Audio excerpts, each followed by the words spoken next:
Hi friends, welcome back to our channel Lasya kitchen and blogs. ఈరోజు మన recipe వచ్చేసి దొండకాయ ఫ్రై.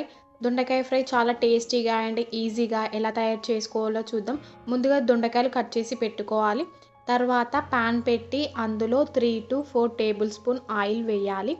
ఆయిల్ వేడైన తర్వాత హాఫ్ టేబుల్ స్పూన్ జీలకర్ర వేసుకోవాలి. హాఫ్ టేబుల్ స్పూన్ ఆవాలు వేసుకోవాలి. తర్వాత కట్ చేసి పెట్టుకున్న ఒక ఆనియన్ని వేసుకోవాలి. ఆనియన్స్ ఆయిల్లో ఒక 2 నిమిషాల పాటు ఫ్రై చేసుకోవాలి. ఇలా ఫ్రై చేసుకున్నాక 1 టేబుల్ స్పూన్ అల్లం వెల్లుల్లి పేస్ట్ని వేసుకోవాలి. అల్లం వెల్లుల్లి పేస్ట్ కూడా పచ్చివాసన పోయేంత వరకు ఆయిల్లో బాగా ఫ్రై చేసుకోవాలి. తరువాత పావు టేబుల్ స్పూన్ పసుపు వేసుకోవాలి. కొద్దిగా కరివేపాకు వేసుకోవాలి. ఇలా ఫ్రై అయిన తర్వాత మనం కట్ చేసి పెట్టుకున్న దొండకాయలను వేయాలి. దొండకాయలు కూడా ఇలా ఆయిల్లో ఒకసారి బాగా కలుపుకోవాలి. కలుపుకున్నాక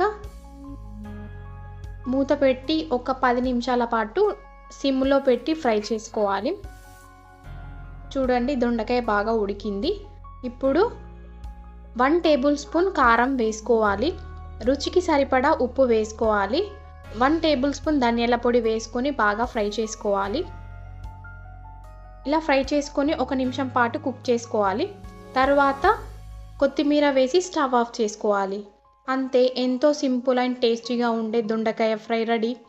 మీరు కూడా ట్రై చేసి ఎలా ఉందో చెప్పండి ఫ్రెండ్స్. మరిన్ని వీడియోస్ కోసం మన ఛానల్ని సబ్స్క్రైబ్ చేసుకోండి. మన వీడియో గనక నచ్చినట్లయితే లైక్ చేయండి, షేర్ చేయండి.